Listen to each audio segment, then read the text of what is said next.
Mi padre siempre decía que yo solo servía para ser un esclavo mientras le entregaba todo a mi hermano Dorado. Cuando él perdió su empresa y vino a culparme por el fracaso, mientras que yo solo me burlaba trabajando desde mi negocio. Nací y me crié en un suburbio olvidado del sur de Estados Unidos, donde la calle olía a gasolina en verano y a hojas húmedas en otoño, y donde la gente que trabajaba con las manos era mano de obra, así como si fuéramos muebles.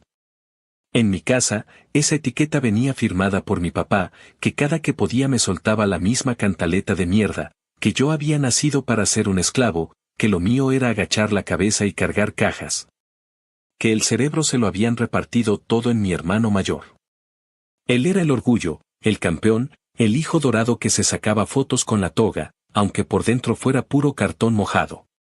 A mí me tocaba escuchar esa sinfonía de desprecio con el televisor prendido de fondo, mi madre callada y el viejo con su cerveza barata dando golpes con los nudillos en la mesa. Como si marcara el ritmo de mi supuesto destino.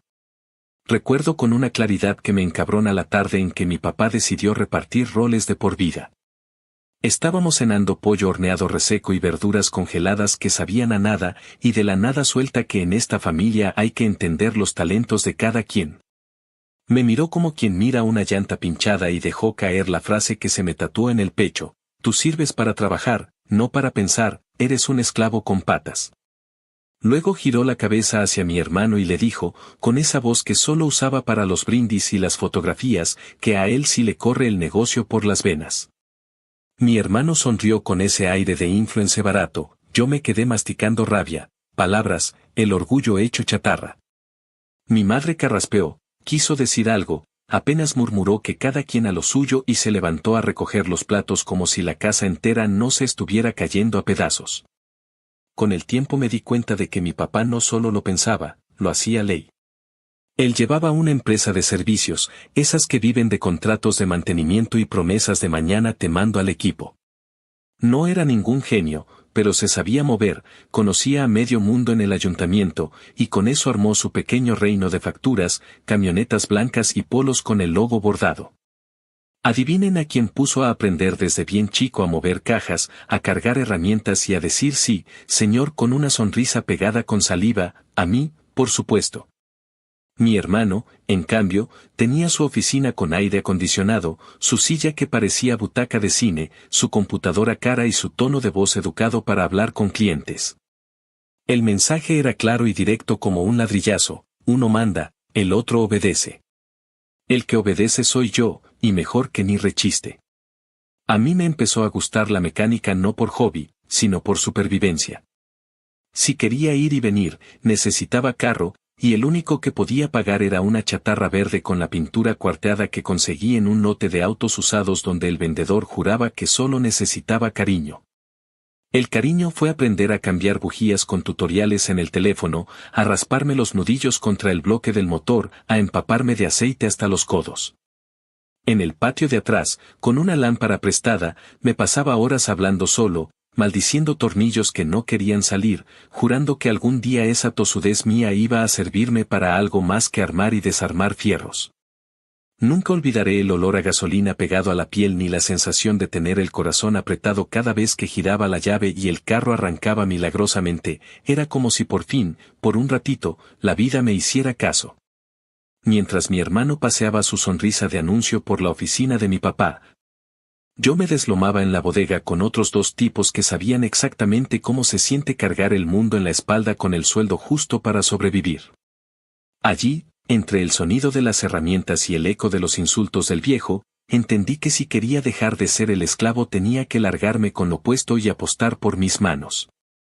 Empecé a acumular herramientas poco a poco, comprando en casas de empeño, regateando como perro flaco, guardando cada llave, cada dado, cada maldita herramienta como si fueran billetes. En las noches, después de las jornadas en la empresa de mi papá, me iba al estacionamiento de un amigo que tenía un taller improvisado detrás de un lavadero de autos. Allí arreglábamos frenos por encargo. Cambiábamos alternadores, enderezábamos defensas con paciencia. Yo aprendía, cobraba poquito, comía tarde, dormía peor, pero joder, estaba levantando algo mío. Mi papá odiaba esa idea.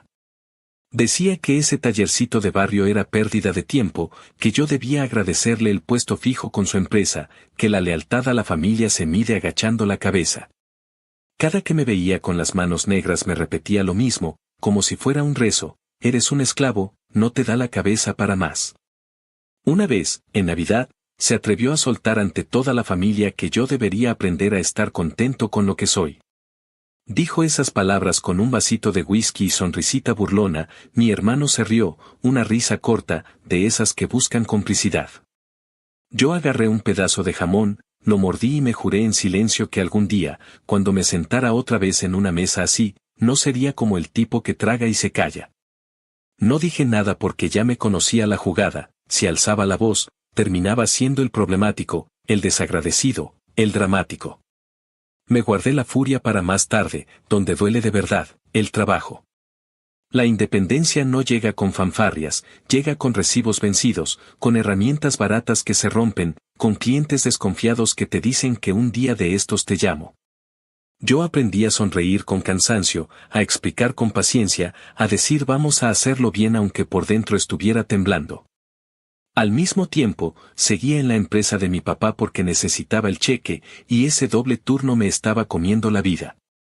Mi madre me preguntaba, en voz bajita, si no me estaba matando mucho, me ofrecía un tupper de arroz con pollo y yo le respondía que estaba bien, que no se preocupara, que era solo por un rato.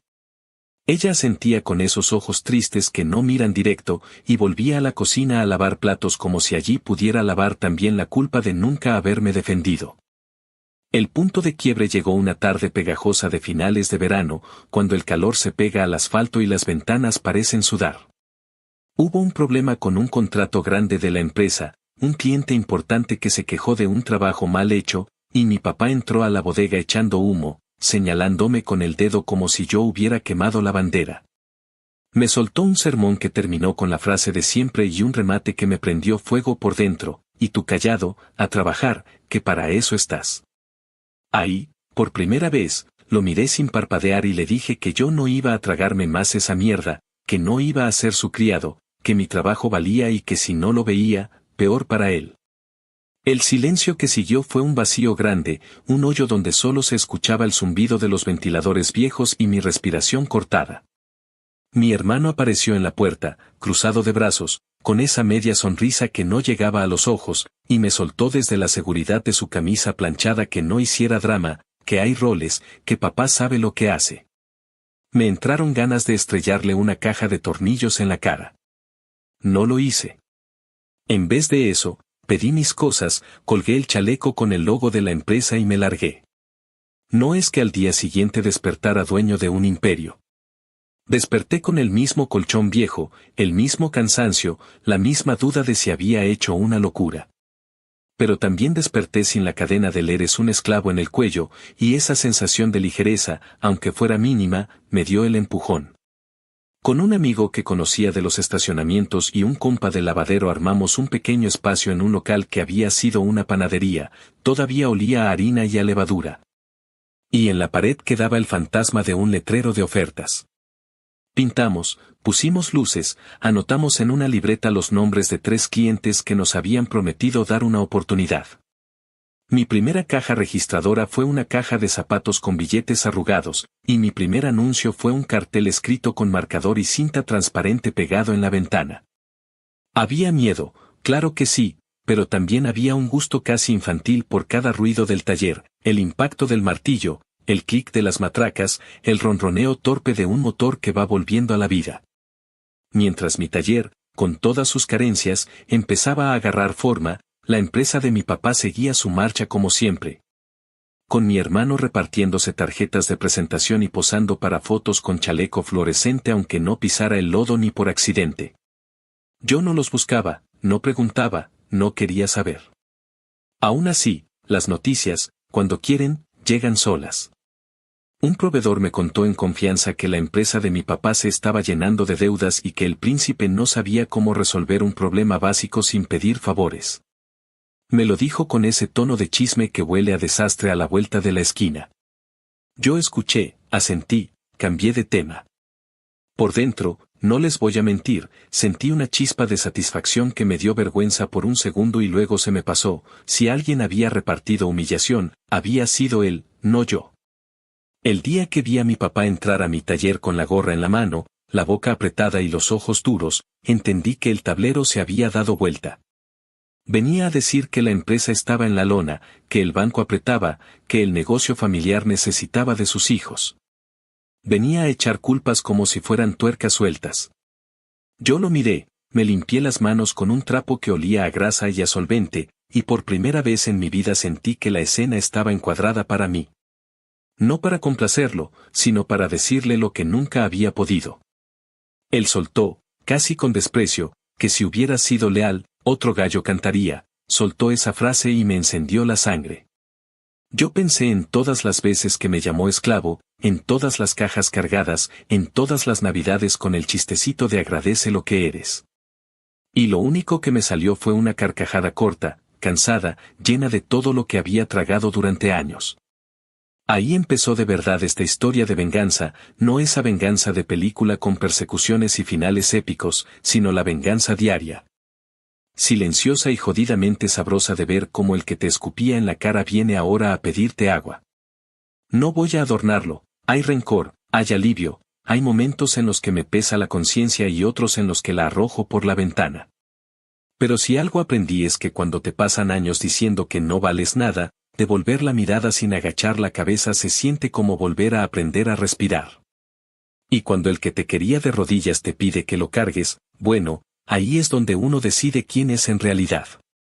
A partir de aquí, y para que no falte su buen drama, vendrán las actualizaciones. Porque lo que siguió no fue un solo golpe, fueron varios, cada uno con su sabor amargo y su risita al final. Pero por ahora basta con decir que ese día, con mis manos sucias y mi taller oliendo a metal caliente, supe que el papel de esclavo lo había prendido fuego. Y que el humo le estaba entrando directo a los ojos a quien más se lo merecía. Actualización 1. Habían pasado un par de semanas desde aquella escena en la que mi viejo se apareció en el taller con la cara dura y el orgullo hecho mierda, y la vida empezó a mostrarme lo que siempre sospeché. Que todo ese castillo de cartas que él presumía como empresa familiar se estaba cayendo a pedazos y que no había nada que yo pudiera, ni quisiera, hacer para detenerlo. Lo curioso es que yo no tuve que mover un dedo, no tuve que vengarme con acciones directas ni planear nada retorcido. El propio peso de sus decisiones estúpidas estaba aplastando lo que había construido a base de favores, trampas y su eterna confianza en que el mundo le debía obediencia. Mientras tanto, yo seguía metido hasta los codos en grasa, con el sonido metálico de las herramientas de fondo y el olor constante a aceite usado que impregnaba la ropa, y aún así me sentía más libre que nunca. Fue por esos días que me enteré que mi hermano, el eterno hijo dorado, había intentado rescatar la empresa con un préstamo bancario. La jugada era típica de alguien que nunca había tenido que enfrentarse a la realidad. Creyó que bastaba con presentarse de traje, sonreír y firmar papeles para que mágicamente todo se solucionara.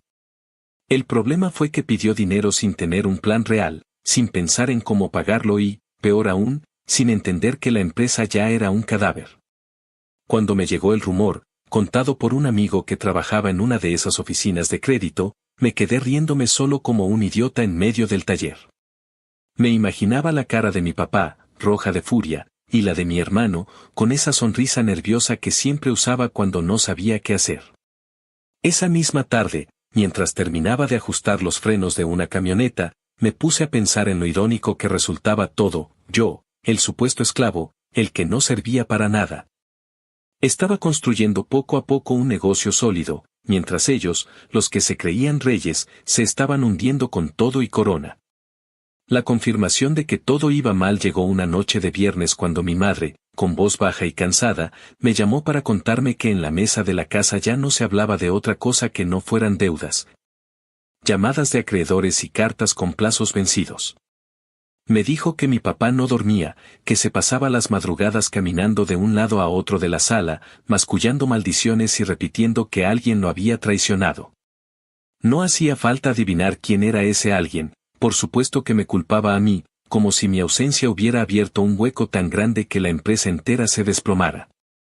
Mi madre trató de suavizarlo, Dijo que quizá no era culpa mía sino que él estaba frustrado, pero yo conocía demasiado bien su manera de torcer las palabras. Lo escuché todo en silencio y cuando colgué me quedé mirando el techo, sintiendo un alivio extraño, como si cada insulto que alguna vez me lanzó ahora estuviera regresando a su garganta para asfixiarlo. Mientras ellos se ahogaban, yo tenía otro ritmo de vida. El taller se había llenado de trabajo. No era glamuroso ni nada parecido, pero había clientes que volvían, que me recomendaban con amigos y vecinos, y eso era oro puro. Recuerdo especialmente a un tipo que trajo su camioneta Ford hecha pedazos después de un accidente menor.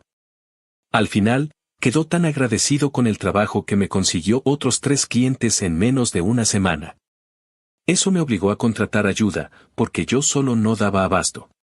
2 chicos del vecindario, con ganas de aprender y pocas oportunidades, se unieron a mí. Verlos trabajar, ver cómo aprendían rápido y se reían en el mismo taller que olía a sudor y metal caliente, me dio una satisfacción que no sabía describir. Yo, el que supuestamente nunca iba a poder liderar nada, estaba dándoles un empleo digno a 2 personas que confiaban en mí más de lo que mi propio padre lo había hecho en toda mi vida. El contraste entre mi mundo y el de ellos era cada vez más grotesco. Mientras yo me esforzaba por hacer crecer mi negocio, el viejo y el dorado seguían empeñados en vivir de apariencias. A veces escuchaba que mi hermano llegaba a reuniones con camisas nuevas, con corbatas que claramente no podía pagar, como si seguir pareciendo exitoso fuera a salvarlo del desastre. Los proveedores empezaron a negarse a entregarles materiales sin pago adelantado, y los rumores de que estaban en la cuerda floja se extendieron rápido. Yo no tenía que decir nada, la gente hablaba sola. Y en un pueblo o una ciudad pequeña, cuando la gente empieza a hablar, es peor que cualquier campaña de desprestigio. Un sábado, mientras estaba cerrando el taller al final del día, un vecino se acercó y me soltó que mi papá andaba diciendo por ahí que yo era un malagradecido, que lo había dejado tirado, que no tenía corazón. Me lo contó con esa mezcla de chisme y pena ajena, y yo simplemente asentí.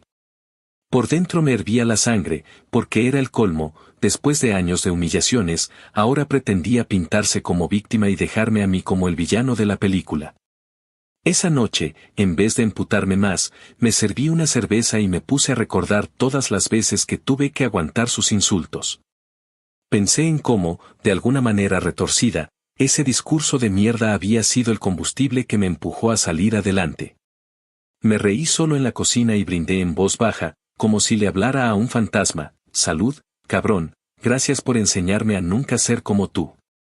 Con cada día que pasaba, la caída de su empresa se hacía más evidente, y mi éxito, aunque pequeño todavía, se volvía imposible de ignorar. No voy a mentir, había una parte de mí que disfrutaba cada detalle, como quien ve una serie de televisión y espera el próximo capítulo. La diferencia era que esta serie no era de ficción, era mi vida, y la venganza estaba servida en pequeñas dosis, sin necesidad de planear nada más que seguir trabajando en lo mío. Mientras ellos se hundían entre préstamos y reproches, yo seguía levantando motores y ajustando tuercas, con la certeza de que, por primera vez, el tablero estaba a mi favor. Actualización 2. Habían pasado ya unos meses desde aquella primera oleada de rumores sobre el préstamo fallido de mi hermano y el colapso cada vez más evidente de la empresa de mi padre. El tiempo corría rápido porque yo estaba completamente metido en el crecimiento del taller, apenas tenía días de descanso y la rutina era agotadora, pero productiva. En ese mismo lapso, lo que comenzó como simples quejas de proveedores y retrasos en pagos terminó por explotar de lleno. Un buen día me enteré de que la casa grande donde crecimos, esa que mi padre presumía como el símbolo de su éxito y que para mí siempre fue más una prisión con paredes llenas de gritos que un hogar, había quedado en manos del banco. La habían perdido porque la puso como garantía para cubrir deudas, y por supuesto, ni él ni el Dorado pudieron mantener los pagos. Cuando me lo contaron, no supe si reír o sentir un vacío en el pecho, porque aunque ese lugar había sido escenario de mis peores recuerdos, también era el único sitio que alguna vez consideré mío. Lo cierto es que en ese momento entendí que el viejo se estaba desmoronando y arrastraba a todos con él, menos a mí, porque ya no me tenía a su lado. Mientras ellos empacaban a la carrera y se mudaban a un apartamento barato en un complejo gris, yo estaba terminando de mudarme a un espacio mucho más grande para el taller. Era casi una ironía cruel del destino, al mismo tiempo que ellos se achicaban, yo estaba creciendo. Recuerdo el día que firmé el contrato para el nuevo local. No era nada lujoso, pero tenía el doble de espacio, un área techada donde cabían al menos 6 autos al mismo tiempo, y en la parte superior había un pequeño apartamento que pude acondicionar como vivienda. Era sencillo, pero para mí era un palacio porque lo había conseguido con mi propio trabajo. Pinté las paredes con mis empleados, arreglamos el piso con cemento nuevo, instalamos luces potentes y un compresor que sonaba como música cuando lo encendíamos. Dormir arriba de mi propio negocio era una sensación indescriptible. Podía bajar en pijama en medio de la noche a revisar un auto que me tenía inquieto y subir de nuevo como si nada. Por primera vez me sentía dueño de mi tiempo, de mi espacio y de mi vida. La noticia de la pérdida de la casa no me llegó directamente de mi familia. Fue un vecino de toda la vida, un hombre mayor que me paró en la calle un domingo, quien me contó con lujo de detalles cómo vio a mi padre salir con cajas y muebles apilados en una camioneta vieja, y cómo mi hermano, con el ceño fruncido y la camisa arrugada, daba órdenes inútiles sobre dónde poner las cosas. Yo escuchaba todo con una calma rara, porque sabía que, tarde o temprano, algo así iba a pasar. El hombre terminó su relato diciéndome que lamentaba mucho lo sucedido, que al final seguían siendo mi sangre. Yo lo miré y le respondí que la sangre no justifica las cadenas, y seguí mi camino sin voltear atrás. No tardó mucho en aparecer mi papá en mi taller otra vez. Llegó sin avisar, con la cara marcada por el cansancio, la ropa que parecía recogida del fondo de un cajón y ese olor a tabaco barato mezclado con sudor que siempre lo rodeaba cuando estaba de malas. Se plantó frente a mí, mientras yo estaba revisando el motor de una camioneta, y soltó un discurso lleno de reproches. Me dijo que era mi obligación como hijo salvar el apellido, que él había trabajado toda su vida para levantar un legado y que ahora me tocaba a mí demostrar gratitud. Lo decía con una voz quebrada que intentaba sonar firme, como si todavía tuviera la autoridad de antes, pero ya no le quedaba nada de esa figura que imponía miedo. Yo lo dejé hablar hasta que terminó y entonces le respondí con todo lo que llevaba guardado durante años. Le dije que mi único deber era haber recibido respeto y un lugar justo como hijo, que él me negó eso desde siempre y que ahora no esperara que yo me convirtiera en el salvavidas de sus malas decisiones. Le recordé cada frase en la que me llamó esclavo, cada gesto de desprecio, y cerré con la única verdad que me salió del alma, ahora que se tragara las consecuencias de su desprecio, porque yo no iba a cargar con su ruina. El silencio después de mis palabras fue brutal. Los 2 empleados que estaban cerca fingieron ocuparse en lo suyo, pero claramente habían escuchado todo. Mi padre apretó los dientes, como si quisiera decir algo más, pero no le salió nada. Apenas giró sobre sus talones y salió golpeando la puerta de metal con tanta fuerza que el ruido se quedó rebotando en las paredes. Yo me quedé quieto, con el trapo sucio en la mano, sintiendo un temblor en el cuerpo, no de miedo sino de liberación. Había pasado tanto tiempo imaginando ese momento que, cuando llegó, no me supo a victoria ruidosa, sino a paz silenciosa. Después de esa confrontación, mi madre vino a verme. Llegó un martes por la tarde, con una bolsa de galletas que ella misma había horneado, como si quisiera disfrazar la visita de algo cordial. Se sentó en una silla vieja del taller y me habló con un tono suave, casi suplicante. Me dijo que entendía mi enojo, pero que no debía ser tan duro con mi papá, que al final seguía siendo mi padre y estaba pasando por un momento terrible. Yo la miré a los ojos y le respondí que mi papá llevaba toda la vida haciéndome pasar momentos terribles a mí, que nunca me trató como a un hijo y que ahora no podía pedirme de repente que me olvidara de todo. Ella bajó la mirada, no discutió, solo suspiró y dijo que temía que yo me convirtiera en alguien frío.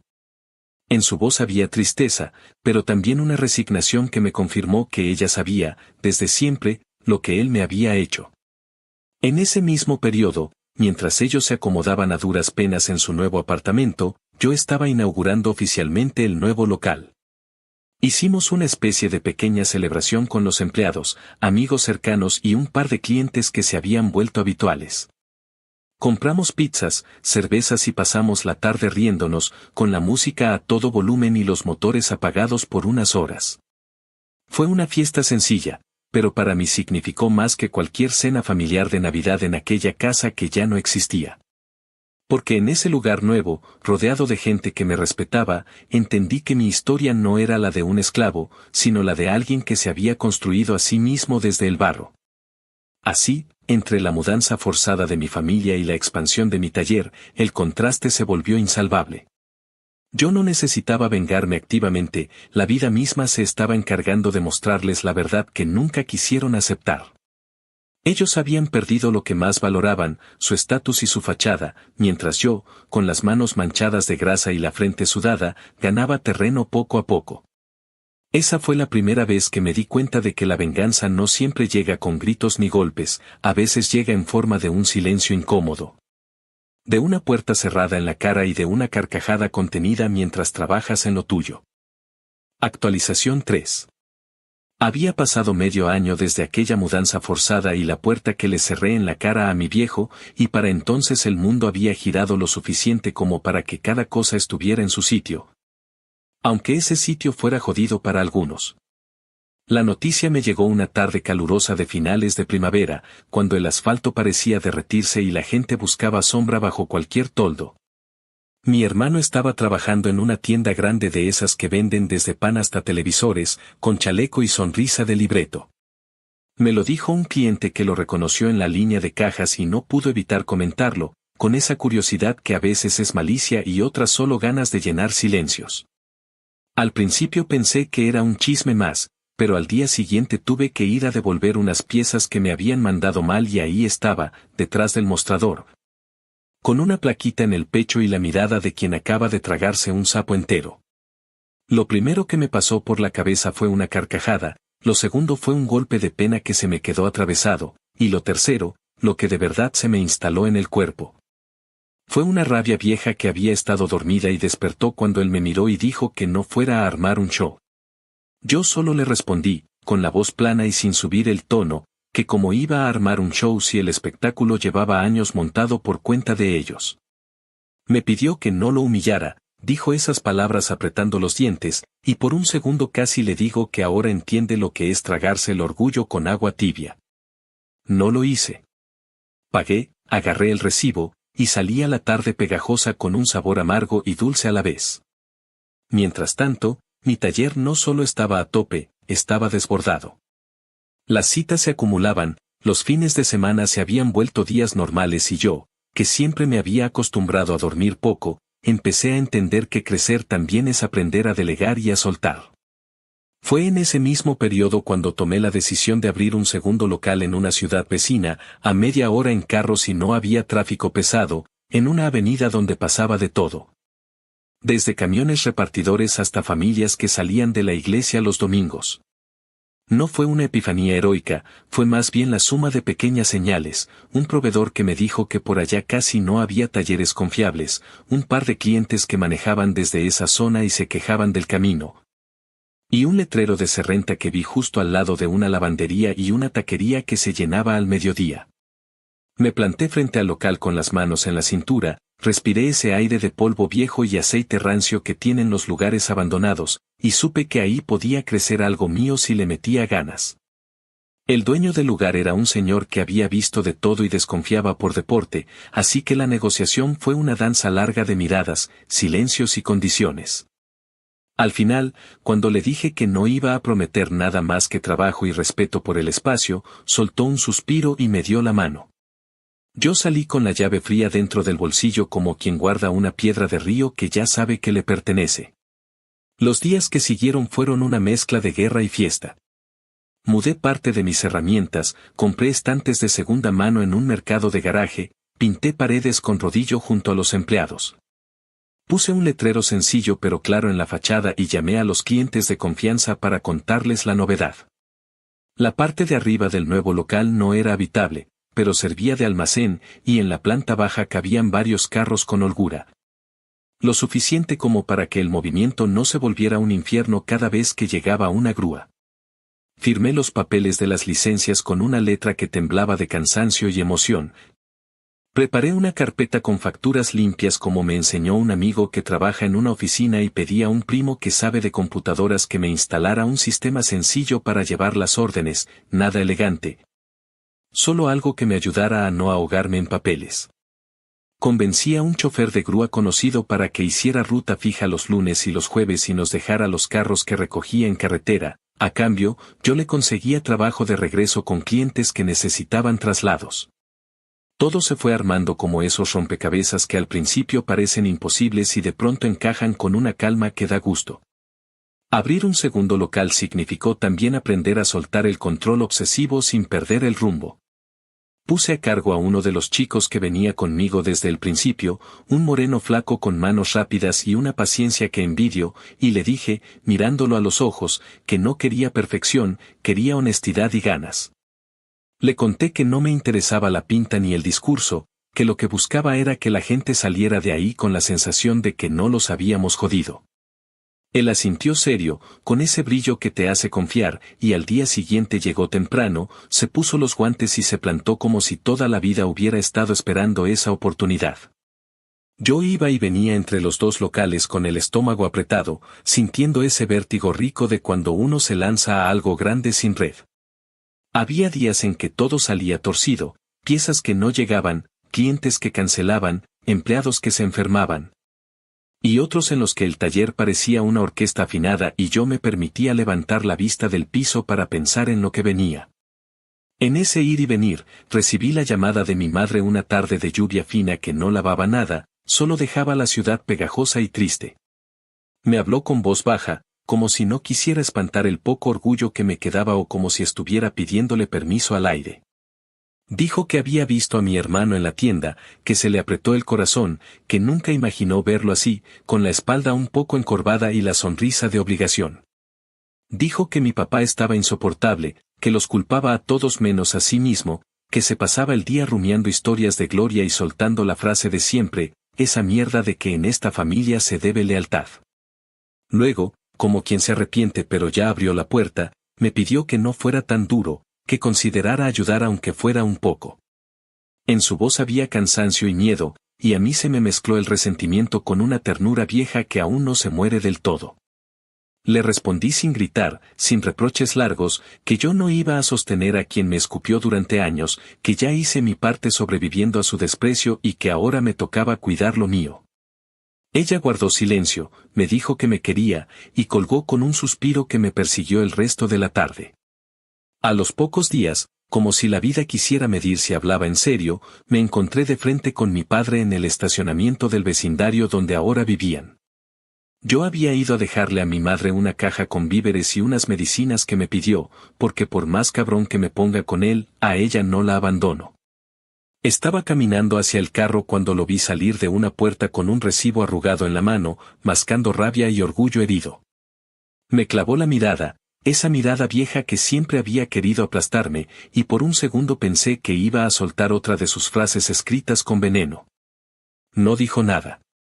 Solo me sostuvo la vista, me escaneó como quien busca fallas y luego la desvió hacia la caja en el asiento del copiloto.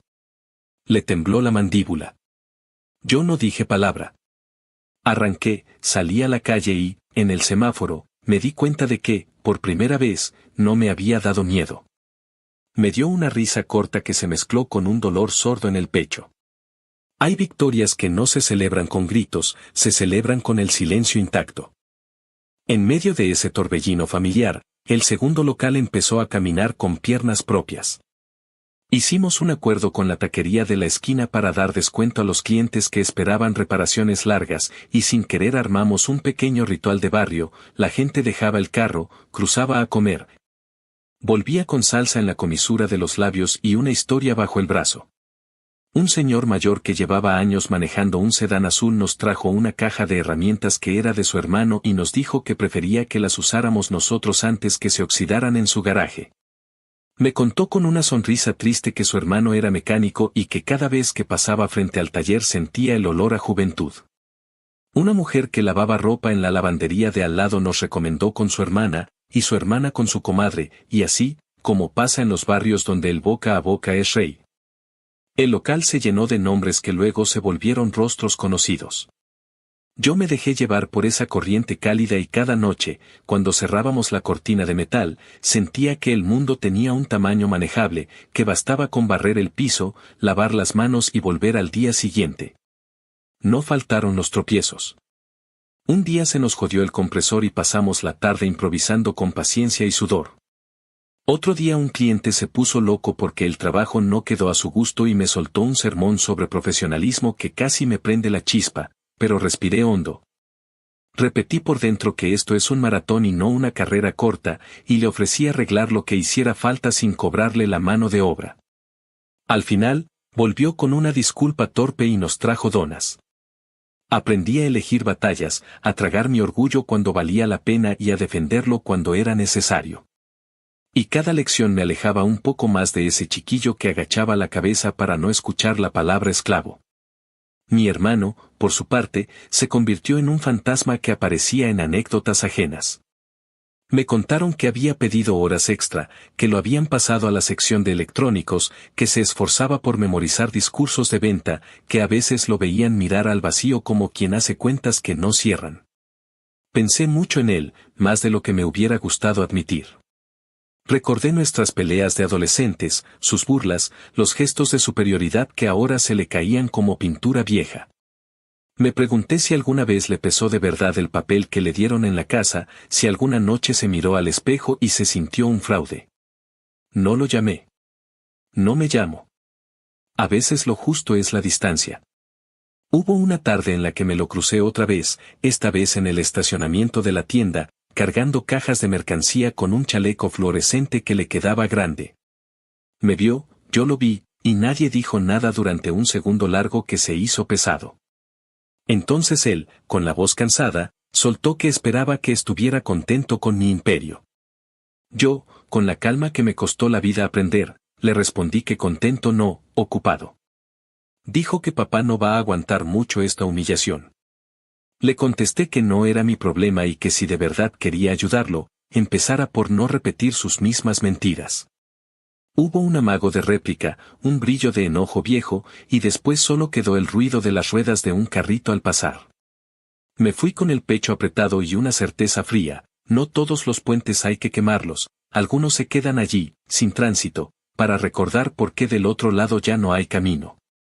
Cuando se acercaba el final de ese medio año largo y denso, me encontré haciendo algo que me hubiera parecido imposible tiempo atrás, planeando días libres. No hablo de vacaciones elegantes, hablo de un domingo cada tanto en el que cerrábamos temprano, encendíamos una parrilla improvisada en la parte de atrás del taller y comíamos carne con tortillas mientras los carros dormían.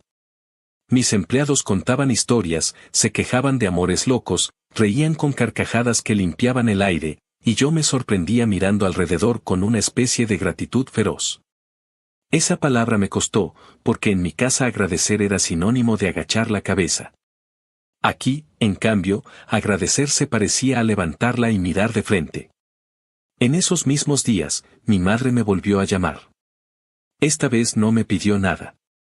Me contó que había llevado a mi padre a una cita médica porque se quejaba de dolores que venían y se iban, y que él, en la sala de espera, seguía hablando de su legado como si la vida tuviera que pedirle perdón. Dijo que se le veía más viejo, más pequeño, más solo, y entonces se quedó callada y soltó un susurro que me dolió más que cualquier grito, no sé si todavía espero que cambie o si ya me resigné. Yo no supe qué decir. Le prometí pasar a verla el fin de semana, llevarle pan dulce y revisar una lámpara del pasillo que hacía falso contacto. Colgamos, y yo me quedé un rato sentado en el estribo de la cortina del local, escuchando el golpe seco del metal al enfriarse y pensando que, de todas las venganzas, tal vez la más extraña es la de seguir vivo cuando te querían quieto. Así cerró esa etapa, con mi hermano aprendiendo a vivir sin pedestal, con mi padre empeñado en sostener un discurso que ya nadie aplaude, con mi madre colgando del alambre fino de una esperanza gastada, y conmigo, terco como un mula, sosteniendo dos locales que olían a aceite y a futuro. No hubo fuegos artificiales ni discursos heroicos. Hubo trabajo, cansancio, risas cortas, silencios largos y ese sabor agrio de la justicia que no llega por decreto sino por insistencia. Y aunque me gustaría decir que ahí terminó la historia, lo cierto es que apenas estaba tomando forma, porque la vida, caprichosa, todavía tenía varios giros guardados, algunos feos, otros liberadores. Y yo estaba más que listo para mirarlos de frente sin bajar la cabeza jamás. Actualización 4. Había pasado ya más de un año desde que la empresa de mi padre se fue a la mierda y desde que mi hermano quedó relegado a cargar cajas con el chaleco de colores en aquella tienda. Yo había aprendido a vivir entre los dos talleres, corriendo de un lado a otro, levantándome temprano y acostándome tarde, pero con la satisfacción de que cada sacrificio valía la pena. En ese mismo tiempo, el cuerpo de mi viejo comenzó a resentir los años y los excesos. No era que de pronto se convirtiera en un anciano frágil, pero el hombre que antes parecía indestructible empezó a mostrar grietas que nunca quiso admitir. Mi madre me llamó un martes húmedo, con la voz cansada, para decirme que él había estado con dolores fuertes en el pecho y que el médico le advirtió que si no bajaba el ritmo y cambiaba su manera de vivir, iba a terminar hospitalizado más temprano que tarde. No me sorprendió. Sabía que el orgullo lo había mantenido erguido más que la salud, y ese orgullo ya no tenía donde sostenerse. A los pocos días me encontré de frente con la realidad de ese deterioro. Salía del taller de la ciudad vecina cuando vi a mi padre y a mi hermano bajarse de un autobús viejo, caminando despacio hacia el apartamento de mierda donde vivían. Mi hermano cargaba las bolsas del supermercado, mi padre apenas sostenía un bastón improvisado y la respiración se le notaba forzada. Por un instante pensé en acercarme, en ofrecer ayuda, pero me contuve. Me quedé observando desde la acera contraria, con el pecho apretado, hasta que desaparecieron en la entrada. Fue en ese momento cuando entendí que mi papel ya no era el del hijo que acude corriendo a resolverles la vida. Lo mío era otra cosa, era seguir de pie en mi terreno, aunque ellos se desmoronaran. No tardaron mucho en buscarme. Un jueves por la tarde, mientras terminaba de entregar un carro reparado, escuché golpes insistentes en la puerta del taller. Cuando salí, ahí estaban los dos, mi hermano con la cara seria, intentando parecer fuerte, y mi padre con esa mezcla de enojo y súplica que le deformaba la boca. Me dijeron que necesitaban ayuda, que los gastos médicos se estaban acumulando y que yo, con mis dos talleres y mi vida estable, era el único que podía cumplir con el deber de un hijo. Mi padre se atrevió a soltar esa frase como si aún tuviera poder sobre mí, como si después de tantos años de humillaciones pudiera invocar de la nada una obligación que él mismo se encargó de quemar con cada insulto. Me quedé en silencio unos segundos, y luego les respondí sin levantar la voz, pero con la claridad de quien ya no se doblega, no iba a darles ni un centavo. Que mi deber era con la gente que había confiado en mí y que ellos tendrían que enfrentarse a las consecuencias de sus propias decisiones. Les dije que yo ya había cargado suficiente con un apellido que nunca me dio nada, y que ahora era momento de que ellos cargaran con lo que les tocaba. Terminé la frase y le cerré la puerta en la cara. Escuché el murmullo de mi hermano diciendo que era un maldito egoísta, escuché a mi padre golpear la lámina con el bastón, pero no volví a abrir. Me quedé de pie, sintiendo cómo me temblaban las manos, no de miedo, sino de la adrenalina de haber puesto un límite definitivo. Esa misma noche supe que mi padre andaba diciendo a medio vecindario que yo me había convertido en un monstruo sin corazón. Un cliente habitual, entre risas incómodas, me contó que lo había escuchado quejarse en una tienda, diciendo que yo era la peor clase de hijo, que lo había abandonado cuando más me necesitaba. Escuché todo con una calma extraña, porque en otro tiempo esas palabras me habrían destrozado, pero ahora solo me confirmaban que la venganza tenía formas silenciosas y efectivas.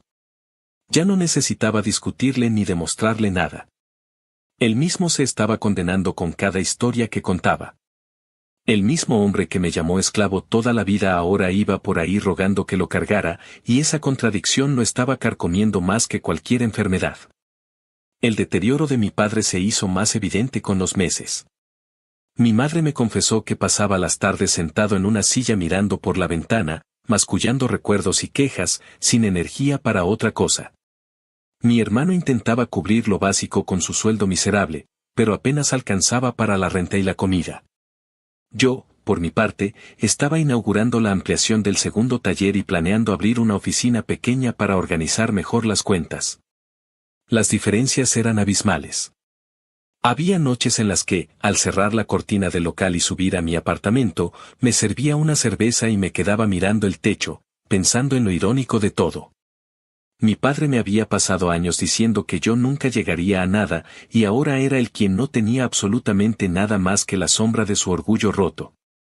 En más de una ocasión me pregunté si estaba siendo demasiado duro, si no me estaba convirtiendo en la versión fría que siempre temí. Pero cada vez que esa duda aparecía, recordaba las palabras exactas que me había repetido una y otra vez, esa marca de esclavo que quiso dejarme grabada, y la respuesta se me aclaraba sola. No, no era crueldad, era justicia. La vida me estaba devolviendo, a su manera, todo lo que me arrebató de niño. Y yo no iba a renunciar a ese derecho. Mi padre podía seguir llamándome monstruo, podía seguir contando historias a medias, pero la verdad ya estaba clara, yo había roto las cadenas y ellos seguían arrastrándolas. Así cerró esa etapa, con mi padre debilitándose y reclamándome como si todavía pudiera ordenar mi vida, con mi hermano desgastado tratando de sostenerlo, con mi madre atrapada en medio. Y conmigo firme en mi decisión de no volver a cargar lo que no me corresponde. La venganza, pensé más de una vez, no siempre es un golpe seco ni un grito de victoria. A veces es simplemente mantener la puerta cerrada mientras al otro lado se escuchan los lamentos y aprender a dormir tranquilo con ese silencio. Actualización final. Habían pasado ya un par de años desde aquel primer portazo y desde la última vez que mi padre vino a decirme que yo tenía la obligación de salvar su apellido, y el tiempo, testarudo como siempre, se encargó de poner cada pieza en su sitio. Para entonces el taller del barrio había dejado de ser un cuarto con olor a pan viejo y grasa para convertirse en una pequeña columna vertebral de mi vida, y el segundo local, ese que abrimos junto a la lavandería y la taquería, caminaba con paso propio. El salto más grande llegó cuando un mecánico veterano del otro lado de la ciudad, un tipo con manos de nudo y mirada noble, decidió por fin retirarse y ofreció traspasarme su clientela y su renta porque le gustaba cómo tratábamos a la gente. Lo conocí una tarde de viento frío, me sirvió café en un vaso de unicel y me dijo sin dar vueltas que en este país la reputación se gana con años y se pierde en un minuto. Que si iba a agarrar ese local lo hiciera con respeto. Le prometí que sí, y cuando cerramos trato me llevé las llaves en el bolsillo como quien guarda la prueba de que no todo estaba escrito. Abrimos ese tercer espacio sin fanfarrias, con pintura fresca, un par de lámparas nuevas y la misma filosofía terca de siempre, cobrar lo justo. Explicar sin hablar como vendedor de feria y entregar los carros como si fueran nuestros. A la semana ya teníamos a un señor de gorra que traía su camioneta desde antes de que yo aprendiera a manejar. Y a una enfermera que salía de turno de noche y dejaba su sedán confiando en que lo revisaríamos mientras dormía. Sin darnos cuenta, habíamos armado un pequeño mapa de rutas, grúas amigas y proveedores que nos guardaban piezas porque sabían que no fallábamos con los pagos. En lo personal también me había alcanzado la calma de la que siempre hablan y que yo pensaba que era puro cuento. Conocí a una mujer que no se espantó de mis manos manchadas ni de mis horarios de locura. Llegó una tarde con el radiador caliente y el ceño fruncido, y salió riéndose con la promesa de regresar por un ajuste y un café. Regresó, y luego siguió regresando, hasta que un domingo cualquiera ya estaba sentada en la parte de arriba del local, con una cobija en las piernas y una serie mala de fondo. Mientras yo bajaba cada tanto a revisar un motor inquieto. No hicimos grandes discursos. Un día la acompañé a ver un departamento con luz bonita y cocina chiquita y otro día ella me acompañó a ver a un proveedor que hablaba demasiado, y así, con esa suma de cosas pequeñas, se nos fue armando una vida. Cuando tuve el valor, fui a una joyería modesta y compré un anillo sencillo con el dinero que guardaba en un sobre en la caja fuerte, esa que huele a metal y polvo. Y se lo di en la mesa de la cocina con el cabello revuelto por el sueño. Me dijo que si sin lágrimas ni música, solo con esa sonrisa que me baja las revoluciones. Decidimos que habría boda chiquita, que no invitaríamos a quien viniera a jodernos la paz, que la fiesta sería carne asada con amigos en el estacionamiento del local de siempre y que la música la pondría un vecino que, sin presumir, tiene mejor gusto que cualquiera. Mientras mis planes se acomodaban con ese ritmo de barrio, lo de mi familia seguía su curso hacia abajo. Mi hermano, cansado de sonreír bajo luces frías, había pedido que lo pasaran a otra sección, y se topó con la realidad que a mí me estrellaron en la cara desde chiquillo: cuando ya no hay pedestal, te toca aprender a caminar sin caerte. Se esforzaba, no voy a negarlo, pero se lo comía la deuda vieja como come la polilla la ropa guardada. Mi padre, por su parte, se sostenía en un orgullo gastado que ya no asustaba a nadie. Empezó a faltar a sus citas médicas, a preferir sentarse frente a la ventana y maldecir en voz baja, a recordar historias donde él siempre era el héroe incomprendido. Mi madre, más flaca y con el pelo recogido deprisa, me llamaba de vez en cuando para contarme que el dinero apenas alcanzaba, que el bastón improvisado ya no daba, que el dolor de espalda lo tenía insoportable. Había días en los que, colgado entre la rabia vieja y una compasión que me nace aunque me niegue, le mandaba a mi madre víveres y medicinas por entrega, con instrucciones claras de que eran para ella. Y sí, sé que más de una vez mi padre comió de esa bolsa y tomó de ese frasco, y a ratos me hervía la sangre, pero me repetía que yo no estaba salvándolo a él, estaba cuidando a mi madre. Que no me defendió cuando debió hacerlo, pero que ahora no debía cargar sola con la ruina de un hombre que eligió el desprecio como idioma. El día que cerró el círculo llegó sin música ni trompetas, como llegan esas cosas que de verdad importan. Era media mañana de un jueves despejado, con el aire oliendo a caucho nuevo y a café barato.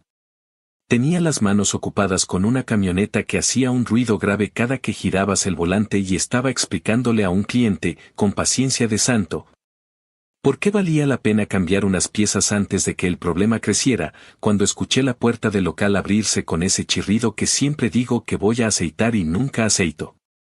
Entraron mi padre y mi hermano, juntos, como un cuadro mal colgado. Mi hermano, con la cara tensa y la camisa mal planchada, se plantó a la derecha.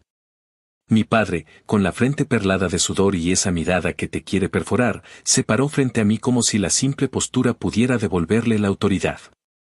Dijo, y lo dijo con un tono que buscaba público, que yo les debía todo, que sin la empresa familiar yo jamás habría aprendido a trabajar, que les había robado clientes, que me había enriquecido a costa de su caída. Lo soltó de corrido, como quien vomita bilis. Hubo un silencio breve donde solo se oyó el golpeteo de una llave contra el piso. Yo respiré hondo, miré la camioneta, me limpié las manos con el trapo que siempre llevo en el bolsillo y me permití una risa corta, casi un resoplido. Ese que te sale cuando por fin entiendes que el monstruo de la infancia es solo un hombre con miedo. Le contesté sin levantar la voz, pero clavando cada palabra donde duele, que si de verdad quería hablar de deudas, empezáramos por las suyas, por cada vez que me llamó esclavo en mi propia casa, por cada trabajo no pagado. Por cada Navidad en la que me dejó claro que yo era el hijo de repuesto. Le dije que clientes no me robé ninguno, que la gente no es tornillo ni filtro para andar cambiando de dueño, que los clientes se quedan donde los tratan con respeto. Le recordé que cuando llegó a pedirme ayuda la primera vez yo ya cargaba mis propios gastos y a 2 empleados que dependían de un sueldo que yo no iba a poner en riesgo por su ego. Rematé, y allí sí se me escapó la sonrisa que él odiaba, con la frase que se me quemaba en la lengua desde que era chamaco, que si quería a un esclavo fuera a buscarlo en el espejo o en las historias que se cuenta para dormir. Porque aquí lo único que había era trabajo y dignidad, y en ese idioma él nunca quiso aprender a hablar. Mi hermano intentó meter paz con ese aire de mediador que usaba cuando la cosa se le iba de las manos. Dijo que pensara en la familia, que recordara que todos nos necesitamos. Lo miré con esa mezcla de tristeza y enfado que uno reserva para los que pudieron elegir distinto y no quisieron. Le dije que yo sí estaba pensando en la familia, en la que estoy construyendo ahora mismo, y que por eso justamente no iba a abrir un boquete en mi barco para rescatar a quien decidió saltar cuando el mar estaba calmado. En el fondo del taller, uno de mis muchachos dejó de trabajar un segundo, con los ojos grandes. Le hice un gesto con la barbilla para que siguiera, porque yo no iba a convertir mi taller en teatro. Mi padre, al verse ignorado, quiso subir el tono. Dijo que me maldecía, que un día iba a necesitarlo y que entonces entendería lo que era suplicar. Me acerqué un paso, lo suficiente para que me oliera el sudor y el metal, y le dije que ojalá nunca tuviera que pedirle nada a nadie, pero que si un día me veía en el suelo no iba a buscarlo a él. Porque aprendí a levantarme solo cuando a él le daba risa verme caído. La rabia le subió a la cara como fuego viejo, golpeó con el bastón la orilla de la rampa y la punta se astilló. El sonido me atravesó los dientes. Le señalé la salida con el trapo en la mano. Se fueron, y la puerta volvió a chirriar. Yo volví a la camioneta y le pedí al cliente que la encendiera, y el motor cantó claro, como si me diera la razón. Esa tarde, cuando bajó el sol y el aire por fin se puso amable, me senté en la orilla de la rampa con una cerveza sin prisa y llamé a mi madre. Le conté lo que había pasado sin adornos, y ella guardó un silencio largo, de esos que pesan. Dijo que lo sentía, que nunca había querido que las cosas llegaran allí, que no sabía cómo reparar tantos años de palabras podridas. Yo, que arrastro rencores como cualquiera, le dije que no hacía falta que arreglara el pasado, que se cuidara ahora, que si necesitaba algo contara conmigo. Pero que no volviera a mandarme mensajitos disfrazados de súplica de parte de él porque esa puerta estaba cerrada y soldada. Dijo que lo entendía, que me quería, y colgó con un suspiro que me dolió como cuando te entra aire frío en una muela rota. Al día siguiente programé con el muchacho de la tienda que le lleva víveres a que pasara cada semana por el departamento, pagado por mí, con la condición de que toca a nombre de ella y deja la caja en sus manos. El chico me dijo que sí con la naturalidad de quien conoce 50 historias iguales, y yo me prometí no buscar pretextos para romper mi propia regla. Con el tiempo me fui enterando por terceros de que mi padre y mi hermano se cambiaron a un complejo de apartamentos para gente grande con rentas más suaves, un lugar de pasillos largos y olor a desinfectante. Mi hermano tomó otro trabajo por las noches durante una temporada, y supe que terminó por soltarlo porque el cuerpo no le aguantó. A mi padre lo vieron alguna vez sentado en la banca de un parque, contándole a un señor que paseaba un perro que había tenido una gran empresa, que sus hijos le salieron malagradecidos, que la vida es injusta. La vida, pensé cuando me lo contaron, no es injusta ni justa, es terca. Te pone enfrente lo que vas sembrando, aunque tardes años en reconocer que esas semillas eran tuyas. Mi mundo, en cambio, siguió girando con sus problemas reales, de esos que se resuelven con manos y cabeza. Los talleres crecieron lo suficiente para que la nómina ya no fuera una ruleta, para que la Navidad se celebrara con comida de verdad y aguinaldos decentes. Para que un lunes cualquiera yo pudiera ir al banco de la esquina y saludar por su nombre a la señora que me atiende sin sentir que me van a poner cara. Aprendí a decir que no a trabajos que olían a pleito, a mandar presupuestos por escrito y a sonreír a medias cuando un cliente me quería enseñar videos encontrados en internet donde todo parece fácil. Empecé a ir a correr alrededor del lago del parque los domingos temprano, no porque me haya vuelto atleta, sino porque la cabeza me lo pedía. La boda la hicimos como dijimos, con mesas de madera, hamburguesas hechas en parrilla y una hielera vieja llena de hielo que se derretía a lo bruto. Invité a mis muchachos, a clientes que se habían vuelto amigos y a vecinos que te dicen buenos días aunque no sepan tu nombre. No invité a mi padre ni a mi hermano. Mi madre se sentó a mi lado un ratito, me abrazó fuerte y me dijo bajito que ojalá yo nunca necesitara perdonar para estar en paz, que a veces basta con no repetir la historia. Guardé esas palabras como se guarda una llave. Si alguien espera un final con reconciliación de película, con discursos emocionados y abrazos tardíos, no lo va a encontrar aquí. Mi venganza no fue hundirlos ni verlos arrastrarse pidiéndome perdón. Mi venganza fue levantarme cada mañana, abrir la cortina de metal y sentir que el olor a aceite y a caucho quemado ya no significa vergüenza sino sustento. Fue mirar a mis empleados a la cara y pagarles a tiempo. Fue ver a la mujer que amo reírse en la cocina mientras el gato del vecino intenta meterse por la ventana. Fue caminar por el pasillo del tercer local un miércoles cualquiera, escuchar que una radio vieja suelta una canción de rock clásico y pensar que, carajo, al final sí se puede salir del papel que te escribieron a golpes.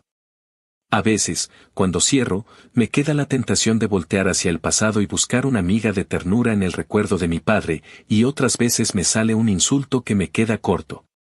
Ya no me peleo con eso. Lo dejo pasar como se deja pasar el humo de un escape cuando se mezcla con el aire frío. La última vez que supe de él fue por un mensaje corto de mi madre, diciendo que estaba estable, que la edad le pesaba y que ya no pataleaba tanto. No pregunté más. No me acerqué. Me quedé con esta certeza tosuda, no tengo por qué rescatar a quien me empujó al agua para ver si sabía nadar. Aprendí a nadar, y ahora camino por la orilla sin miedo. Si un día la vida decide cobrarme cuentas, que me las cobre por mis errores, no por la culpa heredada. Mientras tanto, yo seguiré aquí, en mis talleres con piso manchado y paredes que cuentan historias, ajustando tornillos, enderezando caminos, riéndome bajito cuando algún cliente, sin saberlo, suelta la palabra esclavo para referirse a sí mismo y yo le contesto que no, que aquí nadie es esclavo de nadie, que uno es del trabajo que hace y del respeto que se gana. Y si a la distancia alguien se empeña en culparme de su ruina, que lo haga. Yo ya hice mi parte, romper la cadena, mantenerme de pie y no volver a bajar la cabeza. Eso, aunque suene simple, es la única venganza que de veras me interesa.